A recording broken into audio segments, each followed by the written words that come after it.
Slare Media. To whom it concerns, welcome to the panel.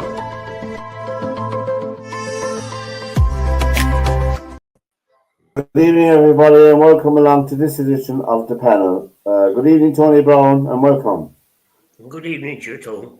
Good evening, Mary Honan, and welcome. Hi, everyone.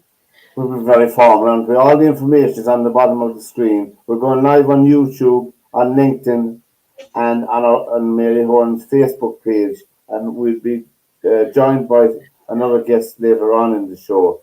But it's a very lucid show, what we have here. We just, if any topic of interest comes up, and you can interact now with the show live, you can make a comment, and we will. And if you don't want to sign your comment, it's okay. But if you don't want your name read out, we won't read it out, either. But anyway, it's up to yourself. Anyway, I hope you're receiving us loud and clear.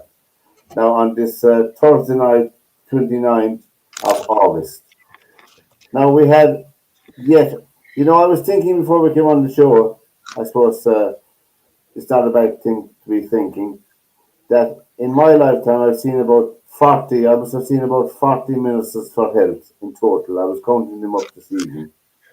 We had our latest Minister for Health talking a load of guff during the week behind the microphone, Jennifer Carroll McNeil. Have you heard of her? Jennifer Carroll McNeil of Fine Gael. Talking about the Children's Hospital again.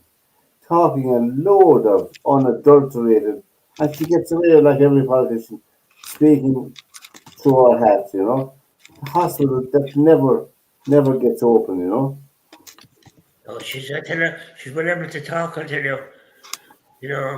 Yeah. And you'd wonder, she often keeps talking when she's been interviewed. Yes. She's well used to it because she was a former on some lobby group, she's a former lobbyist and things like that, so she would be used to that anyway, Yeah, but there was much of her now since she became a minister, really. There wasn't much, you didn't hear much from her, Before now, she was on everything, she was at the opening of a tube of toothpaste, Yeah. And she'd always be talking. But she's come very kind of quiet. I was amazed now when she was appointed Minister for Health. Yeah. But it's a hard one, really, that ministerial job. Tony, I think the last very good Minister for Health we had in this state was Dr. Noel Brown.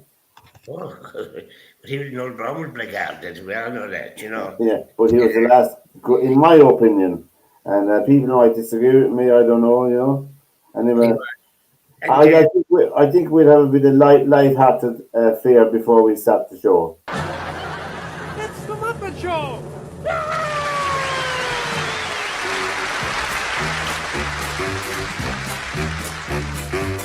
It's time to play the music. It's time to light the light. 288 children are still waiting for spinal surgery. It's time to put on makeup. It's time to dress up right. It's time to raise the curtain on the Muppet Show tonight.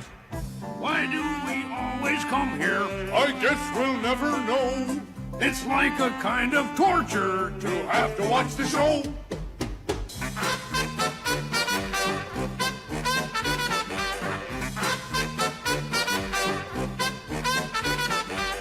It's time to get things started On the most sensational, inspirational, celebrational, motivational. This is what we call the Muppet Show. Let's take our flag back. Take it back. Take our flag back. Take it back. We're a country for records, record rents, record prices, record fuel prices, record ESB, no houses, homelessness, record homelessness. The list could go on, And people are voting for Fine Gael all the time. Absolutely, without a shadow. That doesn't take away from the fact that it's an appalling situation that the majority of our citizens are in. Anyway, if you have any thoughts on that, you can just give us a text in here or a comment in here to the share. Yeah, a lot of people don't know we're out live, you see, I suppose, that if they'd known. I tried to contact Patsy Pell now, but he's above playing bridge. And I couldn't find him. Patsy plays bridge, you know. I think he plays about 4 nights a week. He's a very cultured. There's no money involved in it, which is a pity. He should be playing poker or something. He's a very cultured man, you know. He's an author now and a very cultured man. Our Patsy is. Yeah. Well, I know it.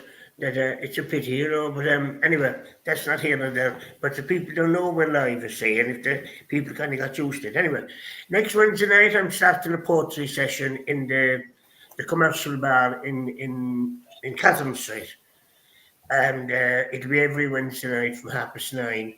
Will it be down at the basement? In the commercial bar in Catherine Street. Yeah. And it'll be good, like, you know, it'll be, all the old poets will be back anyway, because a lot of them kind of lost interest in the past. You know, COVID really finished the poetry in one sense, you know, it's a pity.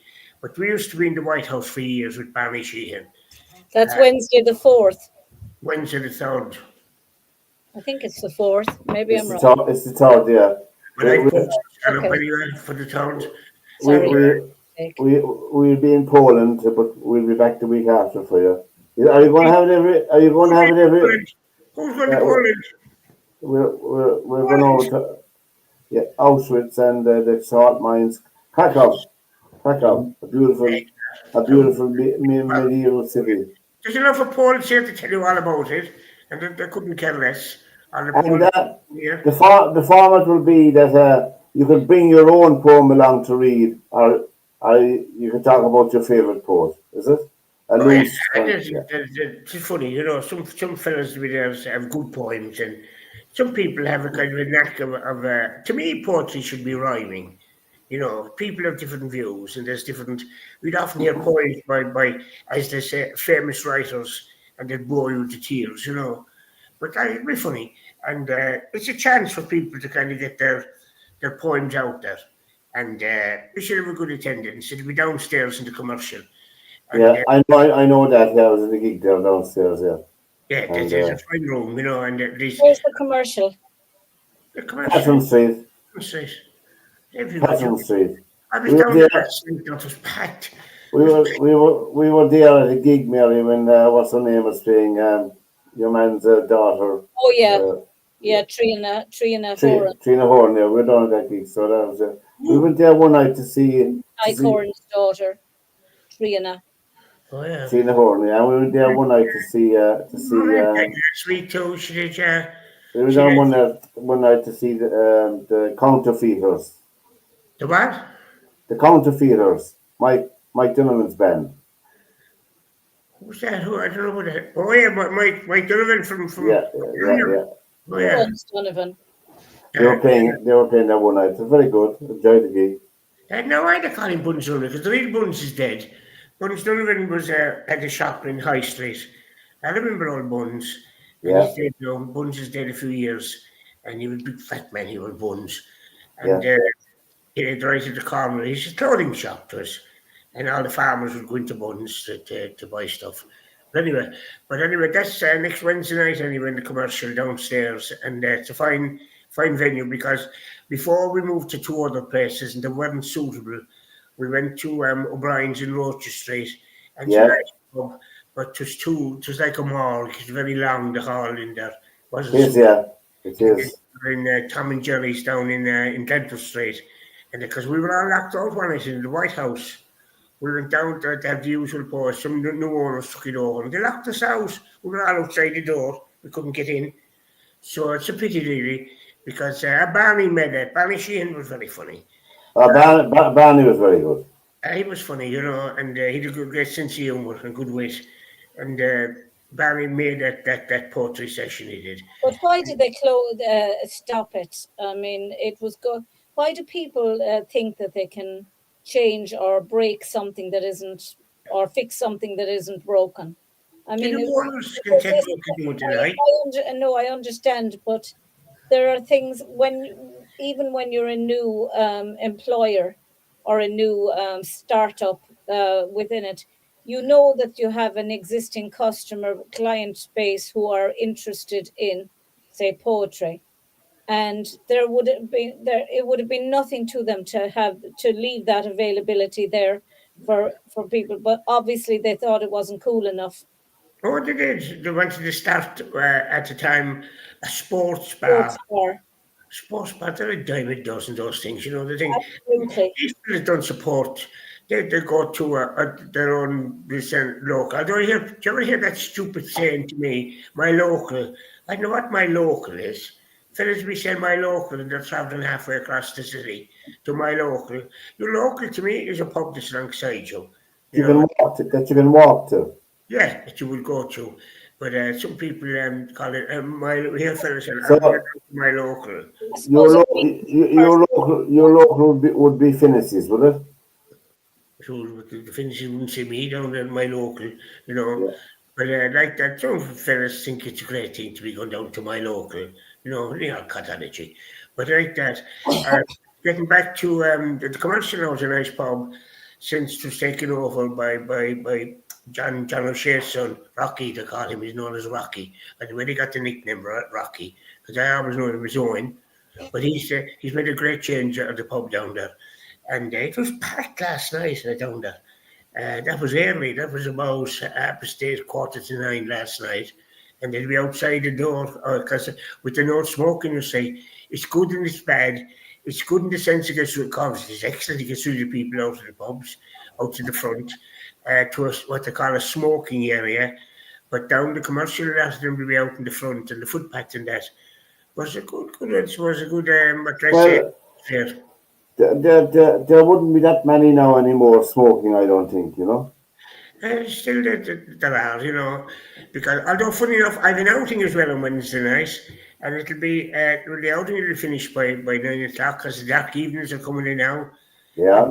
It's terrible to think that summer is over. You see people having summer sales within autumn. The towns they don't even realise we're gone out of summer since the 1st of August we're gone into autumn, and some people still don't even realise that we're gone. They don't really realise the festivals we have that signify the change in the seasons. You know, Now, you know. if you want to make a comment, you're more than welcome. If you want to make a suggestion for Make something. comments on the Facebook underneath the post. Yeah. For some reason or other, this doesn't seem to be set up 100% for the comments to come up here on the side. Yeah. To find out how that is. Show comments on stage. Okay, click on that. Maybe that'll show it. People wouldn't realise we're live really. Well, we're in splendid colour on Facebook anyway, I can tell you. We're all in colour, Tony. Bright as buttons. Lovely. Yeah. In How do technicolor. you find that now on Facebook? How do you Yes. find it like? Well, to be on my page and Be on Mary's your page. page if I was Facebook friends with you, it would be on your page. But I actually have it on your page now. I had to put it into an existing comment on your page for your supporters to see. But it's on my page. It's on my Limerick. It's on Shannon Town, And their media. their media, Limerick City Citizens. I see that there was a proposal during the week, as we touched on Shannon, that they're proposing that we have a dog park in Shannon, you know. And I think that when you're planning a town or anything, like a playground or anything, I think it should automatically plan for a dog park as well, because most people have a pet of some description, you know. I think we And- went out to the one in Mungret the other day, the Mungret College. The dog park. And I was so disappointed in it. It was What just, you do? Your dog a lucky visitor or what? well, you go in with him, and it's a gated area off the park for there's a big greens, but you have to have your dog on the lead on the greens, and then there's two huge children's playgrounds, and then there's this miserable dog park that I'd say it takes you less than a minute to get from one end to the other walking. And What's the point, like? Why can't you walk your own dog? well, the idea is that you can actually just let them off the lead inside there, and that they can all socialize with each other, and that they get used to being around other dogs. and that people can just go and sit down and let their dog off the lead and not have to worry that they're going to be attacked. What would happen now if we had an upper market dog and you had one from a working class area? They wouldn't mix, surely. Well, they probably wouldn't know. They're not like you, Tony. They don't. I think all dogs know how to raise the leg. You know, whether they're from the Ennis Road or whether they're from the High Road. I bet you did know. Did know the dogs. They're not that stupid. Did know. They would mix. Anyway, I think it's a good idea, the proposal to have a dog park in Shannon, because there's loads of, early in the morning now you'd see loads and loads of people out walking their dogs, you know. Yeah. I don't think there should be any estate built without a dog park being part of and it should be at least a mile square in order that the dogs can just run. Now, if you take a dog out around, what's the name of that place? Corrafin, is it? No, Mungret. No, Corrafin. Corrafin in Clare, yeah. Is it Corrafin? No, where's the place where the big castle is up on the big house? You're talking about Corachase. Corachase, Tony. If you bring the dog out around Corachase, they have a great distance to that they can wander around. But it's not caged in that you'd be worried. You know, if they went off and they went into the water. But you can let the dog off then. That's the thing with the lead, isn't it? You're supposed to have but I'm afraid to leave my dog off the lead always. And the dog parks give you the confidence to be able to trust them that well, I'll be able to, they won't wander off and they won't run out on a road. And there was an obedient dog, he'd come back, wouldn't he? Yeah, he's not. Yeah, they would, yeah. I mean... very good, but I don't know. I've never left him off the lead near a road. Or a river. You want to be up early in the morning, that people should walk dogs at 8 and 9 o'clock in the morning. That's the time dogs should walk. Not at 4 o'clock in the day. You know? And at night time as well. I used to take them out at night for a walk. But anyway, and it's a quiet time as well for them, you know, for the dogs. My daughter walks her dogs in the morning early and at night as well. There's another woman living near me as well. You see her in the dark going off with her dog and taking him for a walk. And in the morning as well. That's the time dogs should be walked, in the morning and in the evening, you know. Yes, dogs, indeed. You know, they're sitting around all day. They would need company anyway, you know. But anyway. Now, we heard the news this morning that the United Nations mandate for UNIFIL's tour in South Lebanon will be coming to an end in 2027. Ireland has participated over the last 50 years or so in that peacekeeping force in southern Lebanon.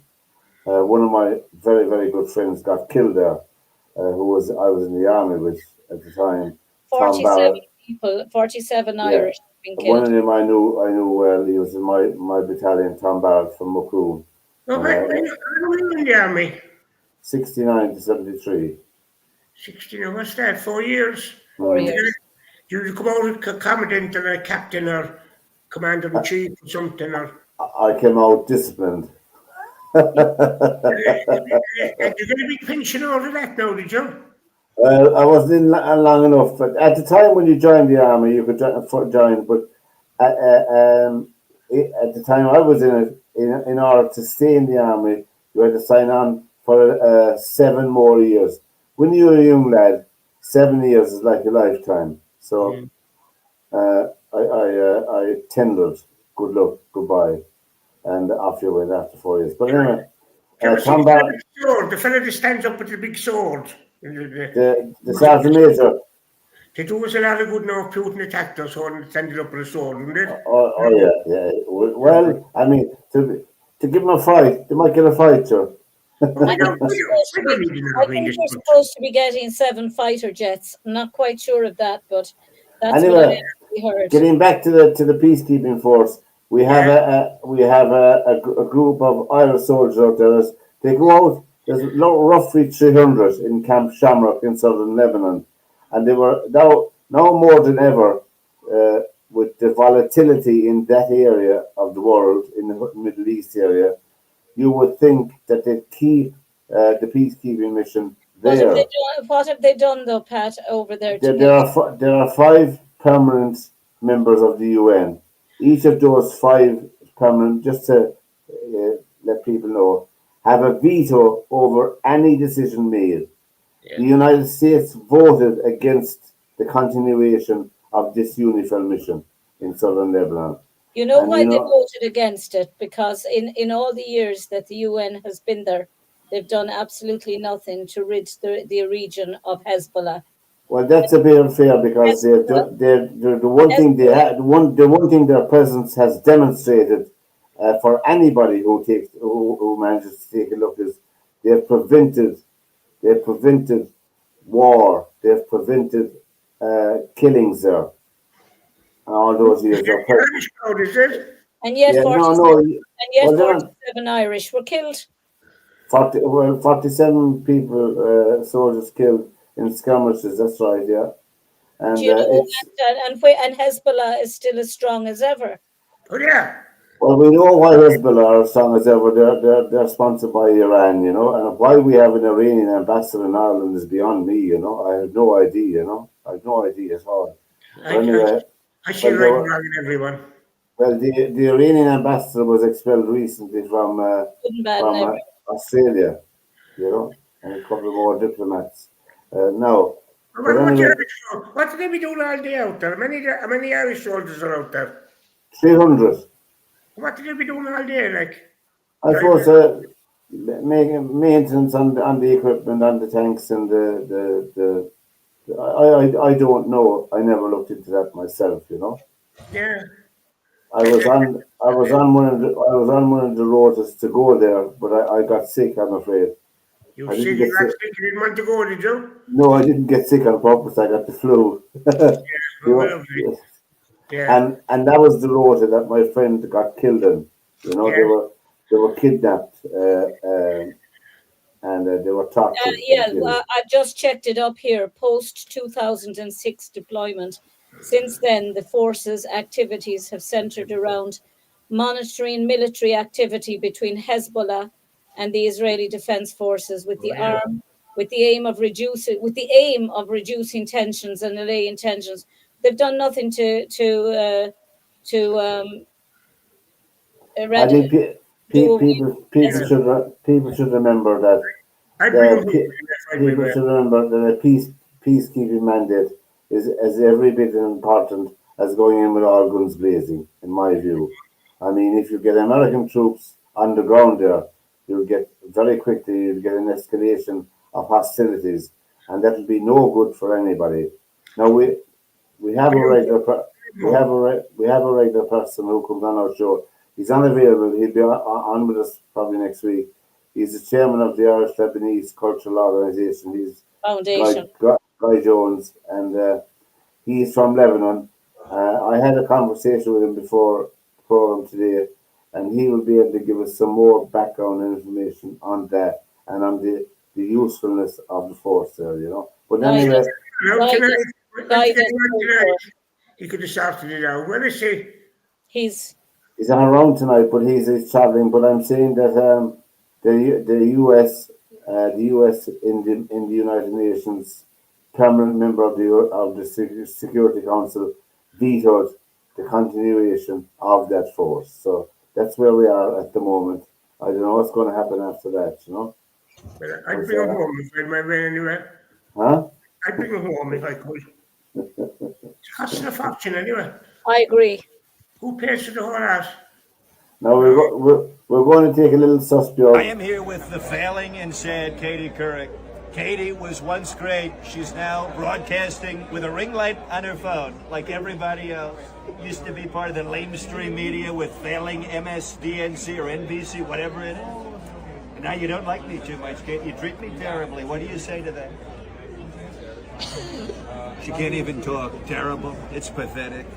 No, but she's a beauty. Look at her. She's a beauty. Okay. I want to start kissing her. Bring it in, please. Katie Couric! That's a Donald Trump impersonator. Pat, can I just say to you, I'm just reading it here, the United Nations. You shouldn't be reading that while we're on air. Should give us The United Nations Security Council has voted to extend the UN peacekeeping mission in southern Lebanon until the end of 2026, but then to terminate the mission in an orderly and safe drawdown and withdrawal over the following year. It was unanimous vote on Thursday, came just before the mandate for the US interim force in Lebanon was due to expire on Sunday, and as the United States and its close ally Israel have increasingly pushed for the mission's termination. So they have voted unanimously to keep the UNIFIL there for until 2026 and to phase them out in a peaceful and orderly manner. No. They voted their mandate in 2026, which is only a year more, you know. Anyway, it's you can dress it up whatever way you like, you know. It's gone anyway. And that's from Al Jazeera. Well, I'm saying that. Well, yeah, Al Jazeera. Okay. Half of them have been killed, wasn't there? By the Israelis. Half of those Al Jazeera fellas. And I'm looking here at, it's also on Reuters. UN Security Council renews Lebanon peacekeeping mission for a final time, in inverted commas. Now, we have a serious problem in this country. We have many serious problems in this country, but one that's sticking out to me at the moment. I know a lot of people don't take it seriously, but they should, because it's a continued erosion of our democracy, our so-called democracy, and that is the ability of any citizen in this republic to stand or put their name forward to be president of Ireland, to get their name on the ballot paper. To get your name on the ballot paper is controlled by the political parties, and that's not the intention of our constitution. We have one candidate in the field at the moment, is what's her name, Catherine Connolly. She's the backing of the Labour Party, Catherine Connolly. Well, I'll vote for her anyway. I'll be voting for her if she imagine that, and she left the Labour Party, and she wasn't very complimentary of the Labour Party down through the years, and yet they backed her. They are backing her. All the politicians do that when they leave a party. They start criticising them when it's too late. All the politicians have done that over the years. Fellas have left before, and they say this. Your man into what's his name? He said the Sinn Féin was silly as well when he left. But you can't call any of them genuine, independent. They are people who had a grudge against the party they were in, and they left and decided to go out on their own. And I'd much rather vote for somebody who had no political aspirations, was not had been part of no party, either in the past or in the present. Somebody who is truly independent and somebody who actually employed Irish people. So they're all involved. I remember Jim Kemmy bringing what's her name around, Mary Robinson. He brought her around by the hand. We're looking for votes. For the I know that. But the point I'm making is, I think an independent politician. There's nobody independent. Nobody. Higgins was another Labour minister. They're all involved in political parties. You can laugh at people. Can laugh at. You will not get anybody independent. You're joking me. That's well known. There's nobody independent. Because they can't stand for the election. They won't get a nomination to put their names on the ballot paper. That's my point. The whole system is set up. I mean, people can criticise, and I see it constantly, people criticising Michael Flatley for even suggesting putting his name on it. Why shouldn't he? He hired enough Irish people and enough young Irish people when they there's a rabbit's looking for me now, whatever he wants me for. Don't answer the phone while you're on air. You're looking at the computer while you're on the air. I was checking stuff for the show. Flatley is interested in the culture of Ireland. He's interested in promoting the arts, promoting business in the country, and he's employed people here. God knows there are. Michael Flatley. Now we'll just listen for a minute to the candidate that's the tail. Since the withdrawal of Fine Gael's Mairead McGuinness, Catherine Connolly has been the only candidate on the ballot in the race for the Áras. Now well into the second month of a quiet campaign, she's starting to face questions. Backed by the Social Democrats, People Before Profit and Labour, her supporters are waiting anxiously to see what Sinn Féin will do. There has been anxiety among some of your supporters that if they do field their own candidate, that it would be curtains then for your campaign. Do you agree with that? I wouldn't think so. I think if Sinn Féin stand a candidate, so be it. Neutrality will be a cornerstone of the Connolly campaign. Ireland has a particular history. We've been colonised for hundreds of years. That history gives us a new, unique perspective on the world. We have nothing to be gained by joining big powers and everything to lose, because we need to speak truth to power, whether that's the Russian invasion of the Ukraine, which was totally wrong, or whether it's Israel and Palestine. But some critics, even on the left, have queried her links to Claire Daly and Mick Wallace. Connolly says she's been clear. I noticed there the other day, Mick Wallace was there saying that there's an orientation of Nazism in Ukraine. That sort of talk, I mean, would you lie yourself in that thinking? I think Mick Wallace and Claire Daly did a great job in the Dawn. And this thing of by association to be guilty is a very, very worrying way to go. A trip to Syria in 2018 saw Connolly and other TDs shown around Aleppo by a man sanctioned by the EU for supporting the Assad regime. Do you feel that you might have been used, even unknowingly, for propaganda purposes? In photos that being used? I actually jumped at the chance of going, and I'm delighted I went. It was a fact-finding mission. I came back with a horror of the Assad regime and what they'd done. I had that horror before I went. I wish I had an opportunity to go to Sudan, Ethiopia, that we're not talking about at all. The opening stages of the race are grinding on. The park run still yet to get underway. The delay and the rhetoric around who will pick and a Lanigan's Ball type approach is disrespectful. Heather Humphreys is expected to become Fine Gael's nominee next week, while Sinn Féin and Fianna Fáil's positions will be clear next month before the real battle begins. Richard Chambers, Virgin Media News. So, Mary, you'll vote for her, without you, a woman. I won't be voting for any of them. I won't be voting for it. If I'm voting for anyone, it's going to be for somebody that I know will actually put this country and is apolitical. There's nobody going to be apolitical. The position of president isn't exactly. You call him independent. The position of president of this country is not to get involved in things, to be a broker for peace and to be and to be a figurehead. They are not to come down on one side over another. They will. You're joking me. They haven't. Carola Dálaigh never came down. Carola Dálaigh was one of Dálaigh was a big thing. You're joking me. I'm not joking you, Tony. You've seen a fault to put who counted him, made him judge. It isn't until our present president that we've had somebody that has has his own opinion on everything and has gone against the Constitution. You know nothing about Carola Dálaigh. I do. He was a big Fianna Fáil supporter. That's well known. And he'd do anything for Fianna Fáil. Who do you think made him a judge? Fianna Fáil. You're joking me. Well, every political party, historically speaking, have appointed all the judges. So yeah, but they appoint their own man always if they can get away with it. Of course they do. Our woman, yeah. Every of course judge, they do, yeah. Every politician president we had are all involved with politics. I remember back in 1960, it was 66, when De Valera was up against T.F. O'Higgins. He was a Fine Gael nominee, and De Valera was a big man. They've always been involved in things, you know. That's well known. Every one of them. There's no such thing as independent. None of them.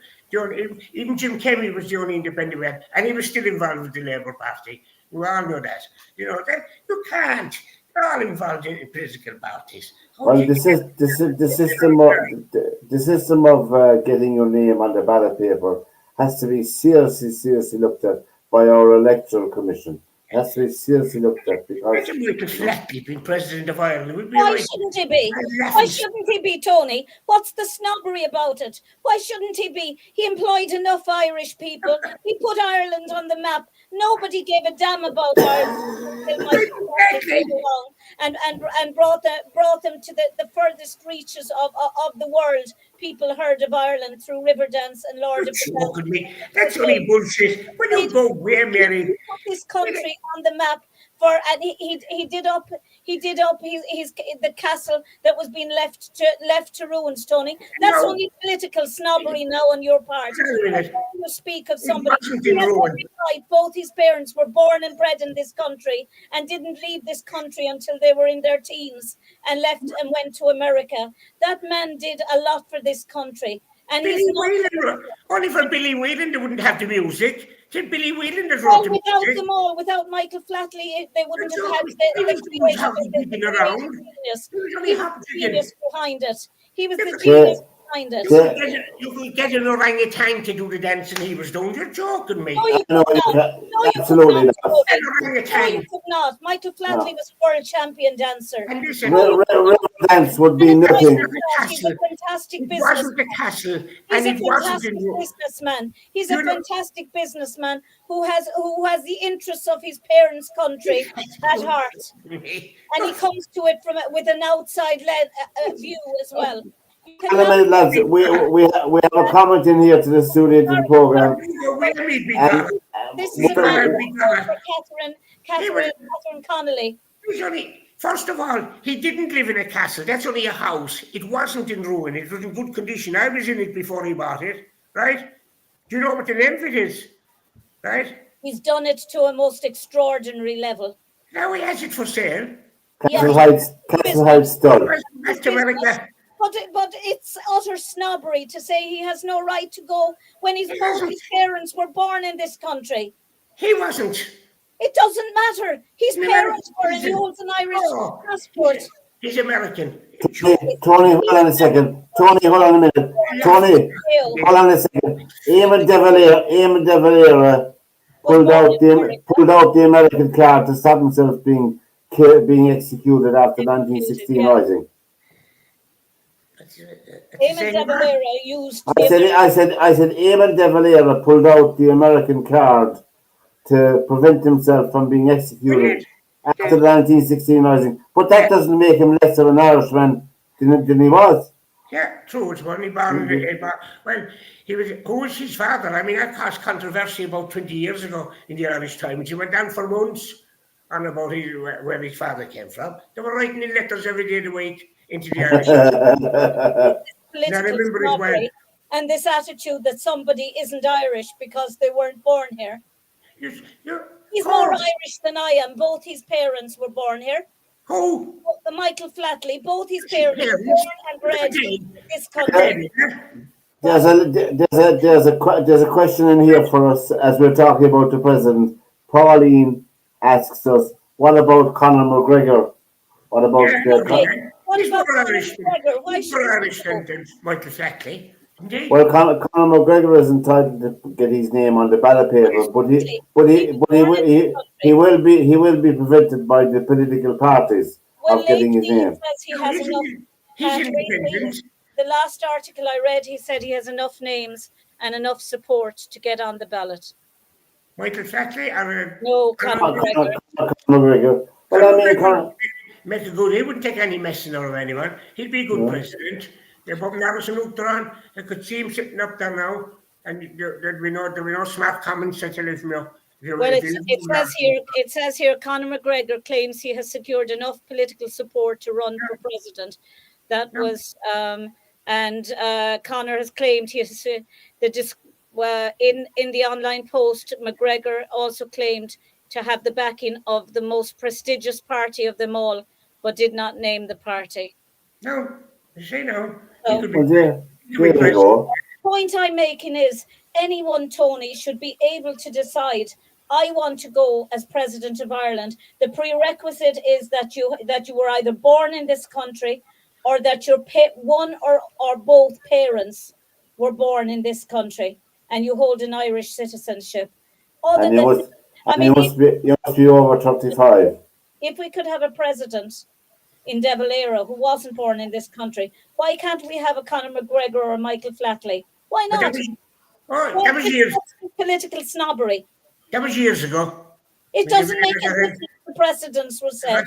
That man is dead now. We'll be talking ill of the dead. I'm not speaking ill of him. I'm just saying if we can have him. I'm not speaking ill of him. I'm saying if we can have his him. name up the whole time now, could help us. You know, that's not right.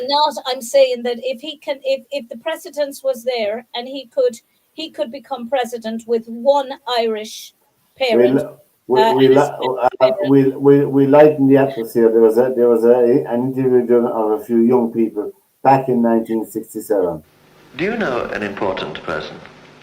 Yes, and my mummy thinks she's important when she gets new clothes and she tries them on, and she's very pleased with herself for getting them. Why do you say she thinks she's important then? Well, she looks important, and when she hasn't got the new clothes on, she doesn't look important, and she seems that she's sad. Which way do you prefer to see her? Glad and happy and important. What about you? What kind of a job do you think the Prime Minister's got? I think he's got a very easy one because he plans to do things but he doesn't get round to do them. I've never met the Prime Minister, but I've got his autograph and I've got the Foreign Secretary's, Mr. Brown. They're both terrible, right? If I wrote like that, I would get wrong off the teacher. Well, I think football referees are very important in World Cup matches, FA Cup final matches, and other such matches as these. But in league matches, no, they're not all that important. Why not? Well, half the time they don't know what they're doing. Like in a corner, they stand behind the line, and a ball can be blasted into the other half, and they're not there to see an incident, while somebody could get a broken leg or something like that. I would say it would be much better if they had two referees on the field, one controlling one half and one the other half. I think it's remarkable the clarity they speak with. There's no English, you say, would there? What's that taken from? That's taken from the BBC archives. They didn't sound Irish. Northern English around Yorkshire and that, but they. The Rorach one was better. The one that Father Ting did with the glasses. He did one of those programs. It's amazing how children in those days could complete a sentence without going, however, and putting in all inclusions into the sentence, like basically, starting every sentence with basically. And it infuriates me when I hear a sentence started with basically, but they were so clear and so innocent. It's lovely to hear. Innocent now, I wonder, because it's like the other series that was done, 7 Up. It was on again last week. One of the channels, that series they did 7 Up, but half the children wouldn't take part in it. We got a comment from Positive Energy. I read it out. Yeah, Positive Energy. You're our very, very, very first comment on our post at 9:42. What about Conor McGregor? That's great. Thank you for that. This is our first time going live, and just because he's energy, is it? And it would be where was it? Oh yeah. At the moment in the media, there's a scramble for accommodation for students going back to college. Nowhere to sleep. I listened to a vox pop from UCC, University College Cork, today on some news channel. And believe it or not, of course, it's happening out in the real world as well, guys, just in case. More and more students are taking, those who can afford it, are taking to sleeping in their cars, sleeping in their cars. I mean, what's going on? What's going on?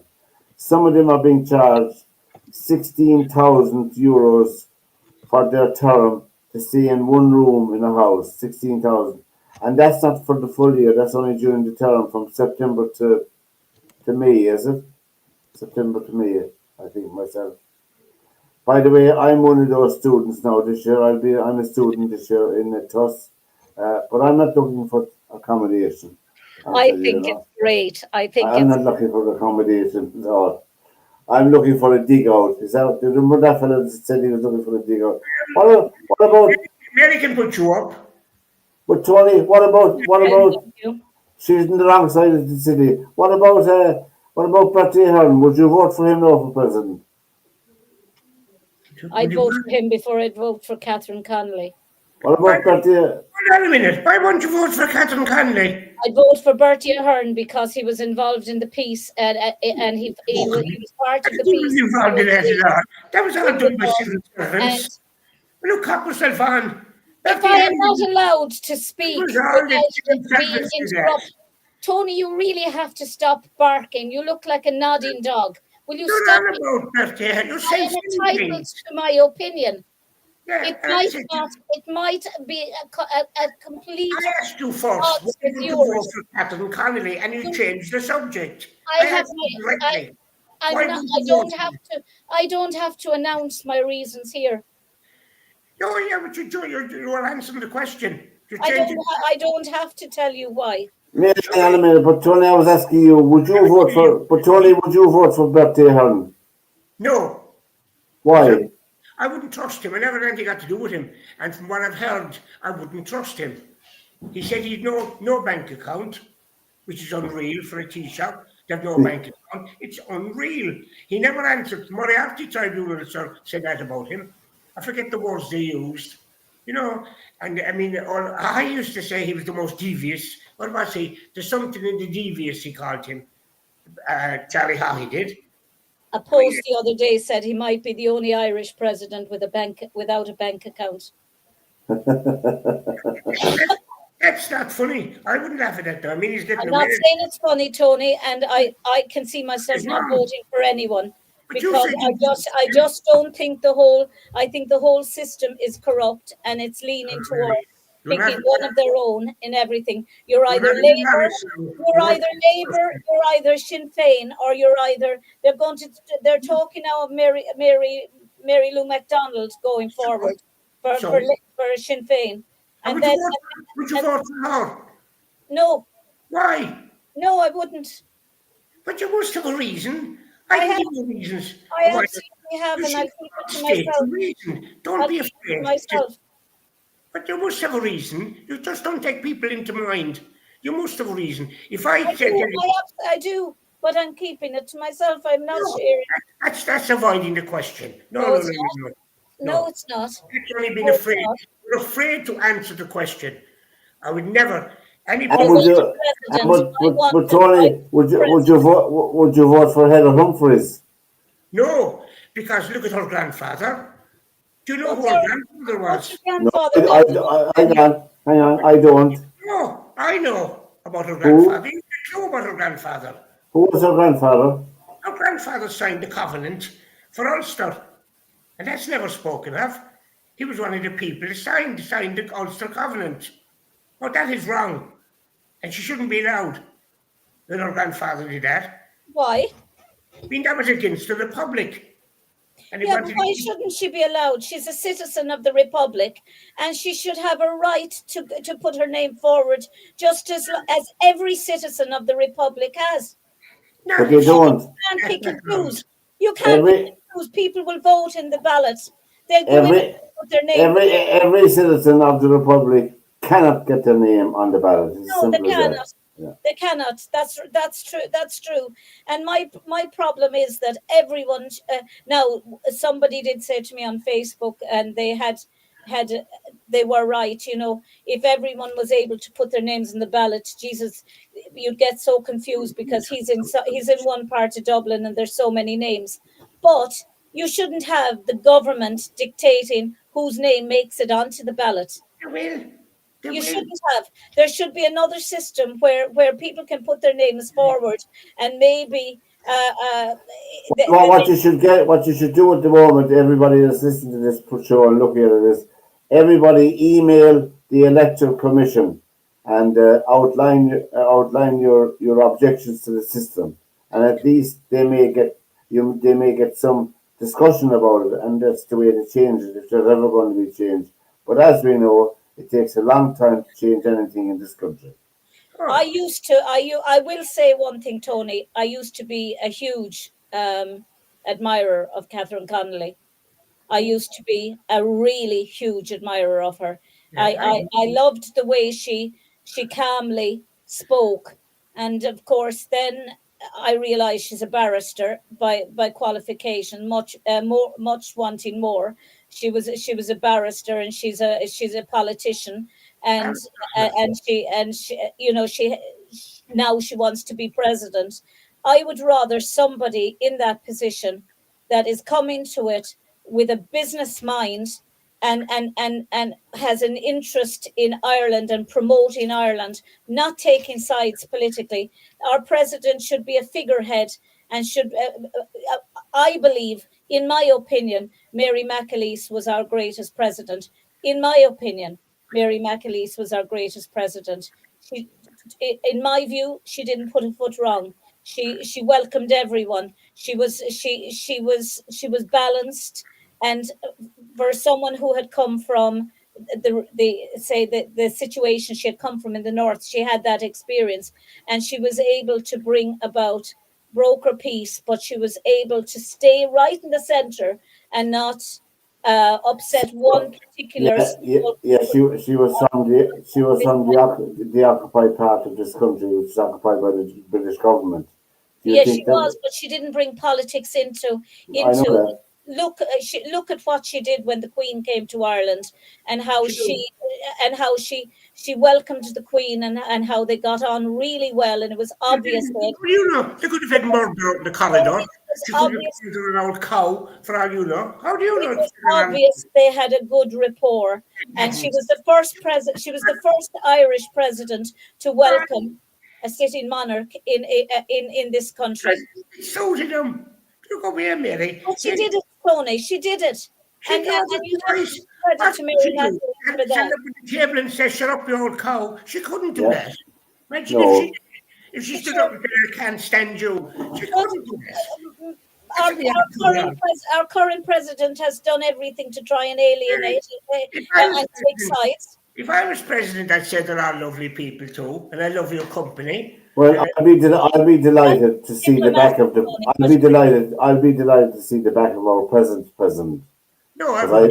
Great president. I didn't think much of him myself. He was a very divisive president. A very, very divisive president. Took a very extreme line on different issues that arose down through the years. Was almost single-handedly at fault for the closing of the Israeli embassy in Dublin. Aside from that, a shameful blight on his so-called legacy, and also in the first term as president, he signed every austere measure brought in by the government, particularly on 2 days after Christmas when all the media were on holidays. So people should look. That was shocking and immoral. To do what he did at that stage, to sign into law, when he knew that no one could do a blessed thing about it because of the Christmas holidays. That was a lovely man. I have no problem with him. If he stayed for another 7 years, well, on to me. Make no difference to my life. Well, you can't look at things, and you can't look at things from a selfish point of view. You can look at things for the good of the country and the good of society. You have to have the good and the bad in everyone. I wouldn't. There is, and you must be able to take the good with the bad. Well, Tony, it's a shocking thing. Anything that I wouldn't. It's a shocking thing that you're after saying there, Tony, that you don't care because it doesn't affect you. Yeah, it won't make any difference. I'm all right, Jack. To hell with you. But that's only right now, President. Tony, there comes a day if you turn a blind eye, often enough to things happening others because it's not happening you. And all you say is, oh, it's not happening me, I'm okay. There'll come a day when you're going to be the one that will need someone to support you. And people won't be there to support you because they'll say, that guy never even bothered. He's backside standing up for me or standing up for my people when they were suffering. And many most people know me at this stage now, what I do and what I wouldn't do. That would never worry me. The president has never, ever affected me. I couldn't care less who to put in, really. He's words. Can I just say, hang on a minute. Words do affect people. Words do affect lives. Some people, like the president of a country, carry more weight than you and I do. And so therefore you want to be very, very careful in what you say in public. On behalf of the whole nation, remember. He's not speaking for himself. He's speaking for the whole country. Well, he doesn't speak for me. Yeah. I don't, I'll do that. What can you do? There's no way you can change that. We'll have a laugh now, I think, will we?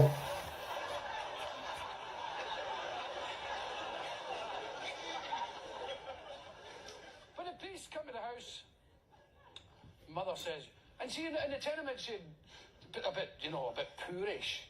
In the winter you'd throw coats on the bed for the kids. A bit of coat there, keep you warm. Oh God, the very thought. But it was actually brilliant because you could wear them in the dark and go about playing things. Right, you wear the fur coat and I'll wear this big thing. And the priest's in having the corned beef sandwiches and the custard creams. Have another crumpet, Father. That's what they're there for. Come on, get it down. Carry that, Christmas Conley. There's bedlam in the room, but will you be quiet? They try to be quiet in there. Can hardly hear myself thinking here. Trying to talk to Father Flanagan here. The noise is deafening here. It's him, Mummy. It's him again!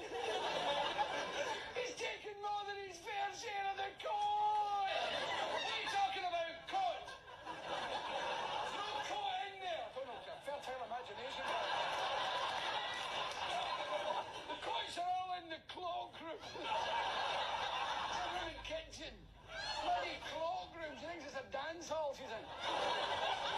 The coats are in the cloakroom and well you know it.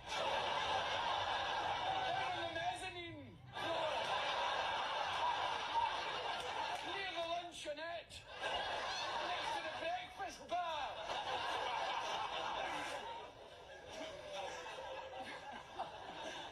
It's an eiderdown.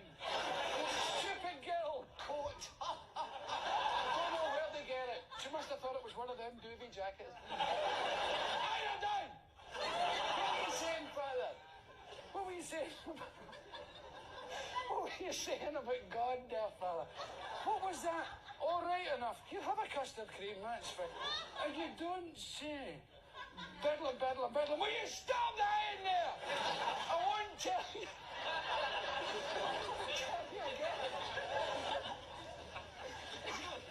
It's him, Mommy. It's him again. What's he doing this time? He's shoving his legs through the sleeves of the items.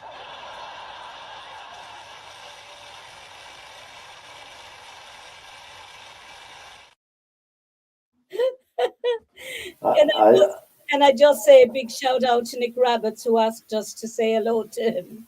Nick is actually watching it live. Our wonderful and intrepid journalist from the Limerick Leader. Nick, good evening, Nick. How are you? Hope everything is fine with you. And we're almost at the end of the show for another night. Could you hear him a while ago, that clown? What's his name? Billy Connolly. I couldn't hear that now. Do you not like Billy Connolly either? Can't stick him at all.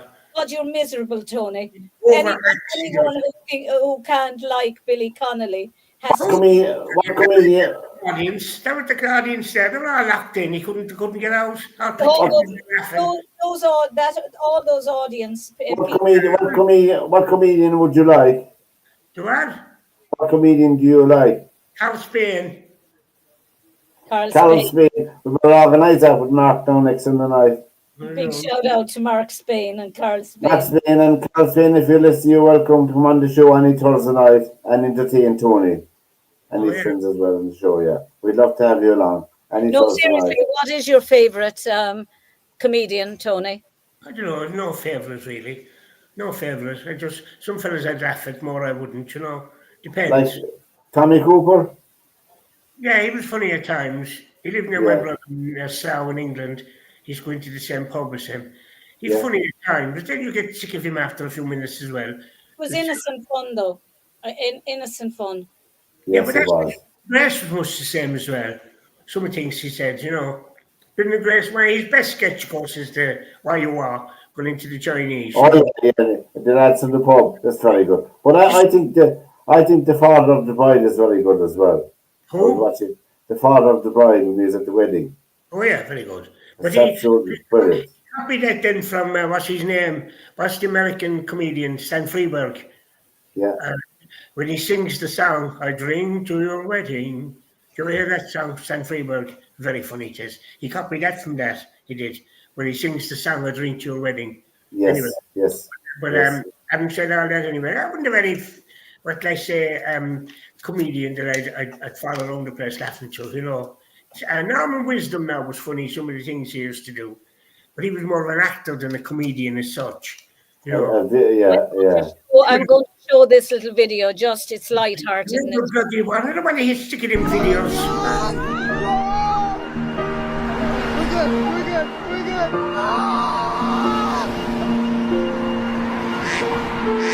Heartbeats fast, colors and promises. How to be brave? How can I love when I'm afraid to fall?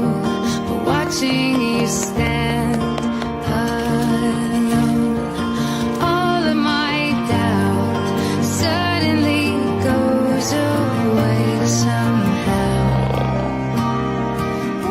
One step closer. I have died every day waiting for you, darling. Don't be afraid. I have loved you for 1,000 years. I love you for 1,000 more.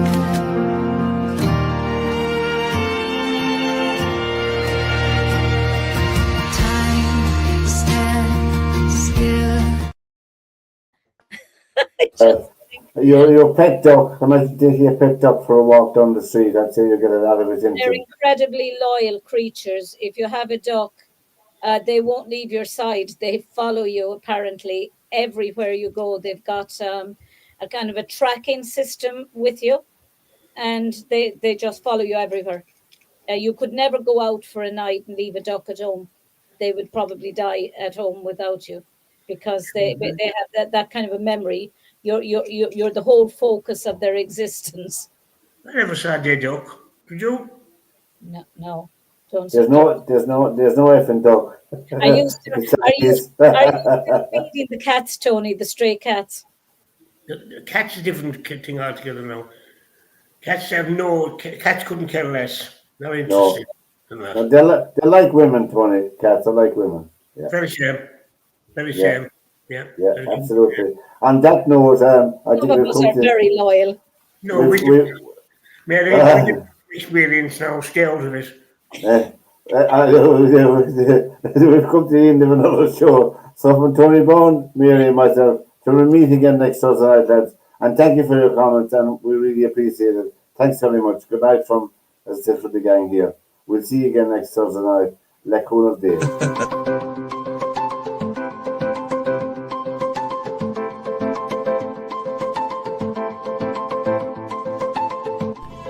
This is Rare Media. To whom it concerns, welcome to the panel.